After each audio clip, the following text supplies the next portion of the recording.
皆さんこんにちは and welcome to Shogo's podcast.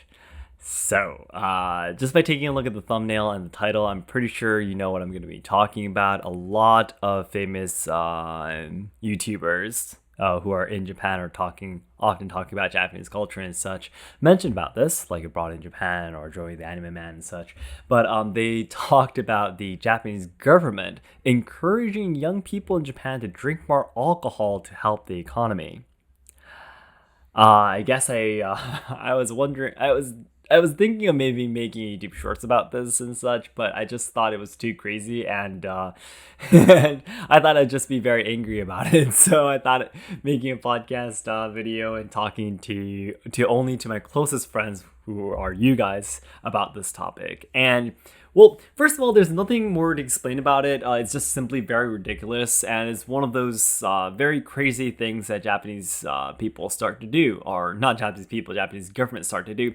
If you guys remember, back when the COVID pandemic was at its peak, if you guys remember what the Japanese government did to their people, if you guys remember, they did not pay extra, for example, money for people to survive or to recover from the damages happened by COVID. What they did was they passed out, they basically handed out 2 masks per household.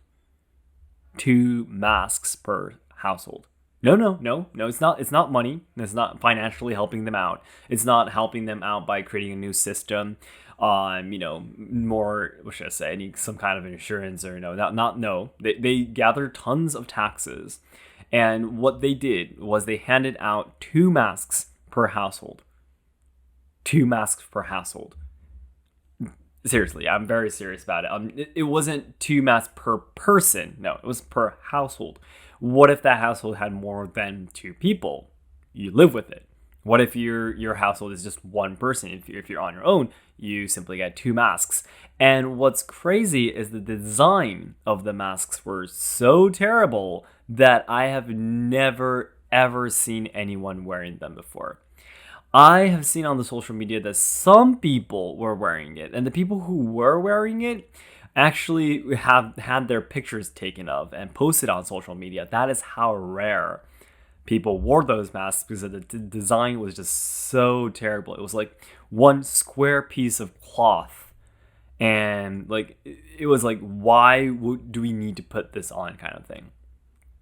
And they used billions of yen on it, and it was very, very terrible. And it was on the news that people were literally directly putting it into the trash bags, and the amount of trash actually rose, and so the fee of each city to take care of those trash rose, and they just wasted a lot of money. Now these things tend to happen, and there's a lot of reasons to this time, to the alcohol policy, this new idea thing that I don't know where it came from. But these kind of things often happen because the politicians, first of all, are very, very old, and many politicians tend to be the second or third generation. Yeah, and I think that happens quite often in every country too, but especially in Japan, people are decided or chosen, even though there is an election, most people are chosen just because of, human relationships in the past and such. And because there are many people who are born in a rich family, who is a politician family, they have a very high salary, right? And they're the second or third generation. That's the only thing they know of. Their father or grandfather was a politician, and they've only seen that growing up and such. They don't understand what a commoner's life is like. And they don't understand because, for example, if you are a president of a company, of a regular company, you definitely need much more skills of problem solving, for example, or try to overcome difficulties. For example, when you don't have enough money in your company, if you think of a new business, you try to cut off some expenses, you would think these things, right? But when you're born a second or third generation and you're like 70 years old, there's nothing you have real experience in trying to solve. So that's the reason why they start to think of very, very random things. And by the way, of course, there must be a lot of other reasons to why these stupid. Sorry, I said the word directly. It just slipped out. I try to not use strong words like this. You've probably noticed this is completely off topic, but I'm really always surprised that many people, especially who are originally from overseas, tend to use very strong language like the fuck or ass or bitch, all these strong words that I've never ever actually pronounced it before in any of my platforms before, and I have really strong hesitance, but I'm always surprised to hear almost every other like Chris from abroad in Japan and such always say it right. Yeah. And everyone else too, and I listen to them and I'm really surprised. But anyways, completely off topic. But yeah, let's just say it. I think it's super stupid, isn't it? Yeah. So I think these are like the main reasons why Japanese politicians end up saying these crazy things that doesn't make any sense at all. And one more thing I wanted to say in today's podcast is how terrible this idea is.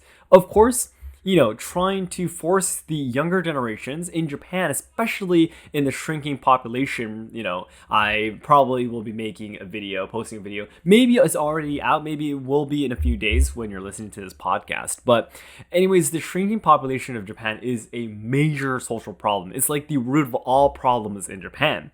And still, there are people who do it.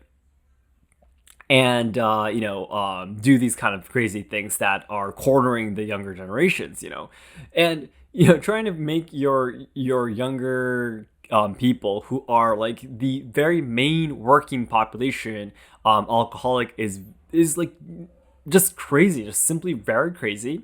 And I was doing a Instagram live stream with Gaijin Goomba the other day, and he was saying too, drinking alcohol in Japan can get very crazy. It gets out of control, because Japanese people are suppressed by the peer pressure and all of that kind of stuff by society, like you need to be like this or that's not how it's supposed to be kind of pressure all the time.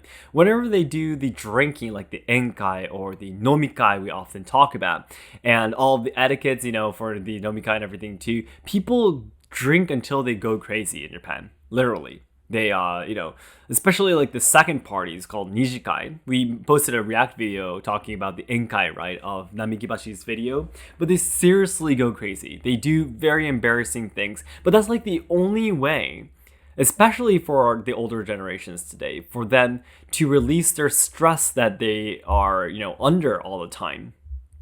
That's like the only way for people to properly do communication is alcohol. That's like the only way they know it. So I was really surprised to know whenever I went outside of Japan, like to Europe or to Beijing, like China and such, people don't drink alcohol like the way that Japanese people would. Japanese people literally, if they go to karaoke for the second party, it's called, after going to an izakaya, and they would literally be standing on the couches, men going half naked as they sing, people literally, spilling drinks at each other.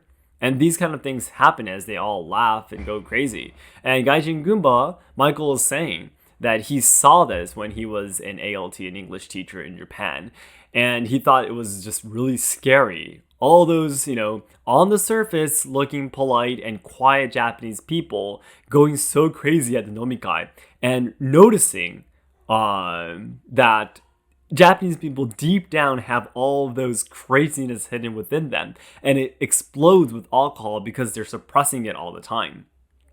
So, what should I say? The relationship between Japanese people and alcohol is definitely not healthy. And I, as a Japanese person, has absolutely experienced that too. I was the guy standing on the couch and half naked before too, And that's so common in Japan. It's not just one crazy person doing it. Everyone does it. Yeah. And by the way, it was me when I was like 20 or 21 or something. I was a college student, and it was just guys, by the way, when we did that. But it was crazy, I guess we do crazy things once in a while, but in Japan, adults do it. Teachers do it, Company owners do it in their 30s and their 40s, maybe even. So it's very bad. It's a very, very, very bad idea for younger generations to drink more alcohol. And the reason why the older, politicians say this is because the amount of alcohol that the younger generations consume is actually going down. And they should be thinking of this as a good thing, not trying to force them to drink more. What's that going to solve? Yeah. So again, as a conclusion, I think it's very crazy. And especially among Japanese people, trying to force them to drink more alcohol is going to be terrible because we originally already have a very bad relationship with alcohol in the first place. So it's even a more worse decision to make in Japan. So that's it for today. Thank you very much for listening. As I always say at the end of these podcasts, the ultimate goal of my life is to make all Japan lovers' dreams come true. So I know there's a lot of people studying Japanese willing to come to Japan to travel, study, or work, or even train traditional culture and such. However, I am very afraid that Japan will not be able to make everyone's dreams come true in the future because the politicians are telling the younger generations to become alcoholic. So I am here to try to solve the social problems, preserve and evolve traditional culture, and help out the younger generations so everyone can make their dreams come true in the future. If there was someone who says, like, for example, oh, Japan looks really cool, I want to go there, I want to protect that Japan that everyone dreams of, and it's going to disappear very soon if someone doesn't do something about it. Yeah. So right now, the nearest goal I have is to achieve 2 million subscribers by January 2023 on our main channel. So our likes and comments help to boost our videos to new viewers who have never seen our channel before. So it'd be great if you can help us out, guys. Yeah. Thank you so much for listening to today's podcast. And please let me know your opinions on what you thought when you saw this news. Please let me know whatever you think. Thank you so much.